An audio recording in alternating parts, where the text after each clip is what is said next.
So the history of this piece is I was a senior designer for a sporting goods company. I had an office in Hong Kong, an office in Taiwan, an office in Bend, Oregon, and I was at one of these offices every 5 weeks, and an office in Pennsburg, Germany. And then we decided to start a family. And I grew up, my dad was always traveling, so I'd rarely see him on the weekends. And so my wife was pregnant with my daughter that we later found out, but I decided to switch gears and do something new. And I was living in Bend, Oregon. We had tons of public art, and I always remembered the places I'd traveled by the public art that I'd seen. So I thought, I know how to weld. I want to do large-scale public work. And this piece is titled TaDa, and this is a piece that I designed and created around my playtime with my daughter. And I used to throw her up in the air, would scare the hell out of Grandma and my wife, and we'd play and laugh. And as she started talking, it's always Mama, Dada. Somehow my name became TaDa. Oh, how funny. And so I would come home and she'd say, "TaDa's home, TaDa's home." And so this is literally, if she was here, she will adamantly tell you she's the one on the top and I'm the one on the bottom throwing her up. Oh, that's the whole story behind the Happy Humans is that, my time with her and being able to be home and be a full-time dad and be an artist. So do you have other configurations of Happy Humans? Yes, there are. There's a couple at community centers, community pools. There's a 22-foot version of this, kinetic as well. There's a 9-piece version where they're kind of set in an arch in Newport, Oregon, with a kinetic kite on top.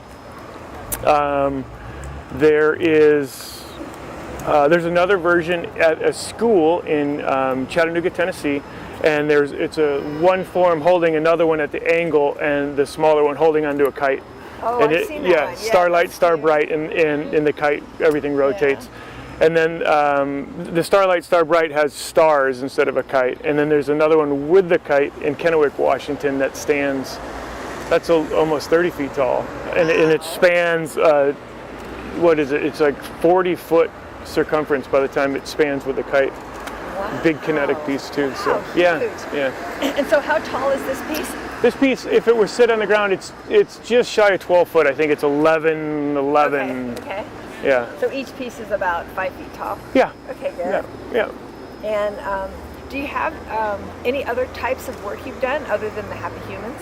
Yes, I do large-scale public works, obviously. We've done, what are we at now? We're at 30 large-scale works, 19 different states across the U.S. A couple I've shipped to Canada, and actually there's a couple in Europe. So, yeah, we're everywhere.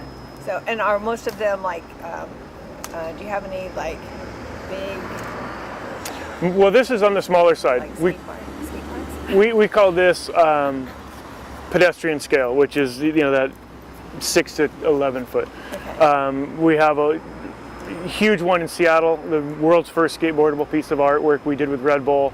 That one's 30 feet long, 30 feet wide, 12 feet deep, and 20 feet tall. Wow. Yeah. And they actually skateboard on it? Yeah. Wow. There's all kinds of videos on YouTube of that one. They documented that whole process. And then the most recent one, we did a 30-foot big, huge piece in downtown Jacksonville, Florida. So, yeah, there's lots of. That's wonderful. Yeah. Wonderful. On the website, it's cjrdesignstudio.com. Bunch of information. If you just type in, you can even type in Happy Humans and it'll get you there. You can type in C.J. Rench and I can't hide anymore. It doesn't happen. So there's lots of ways to get a hold of me. And so how old is your daughter now? She is 13 in July. Oh, nice. Yeah. So, I love the video that you sent of her spinning it around. Yeah, that is just the sweetest thing. Yeah. So when people first come upon this, what do you hope they'll see?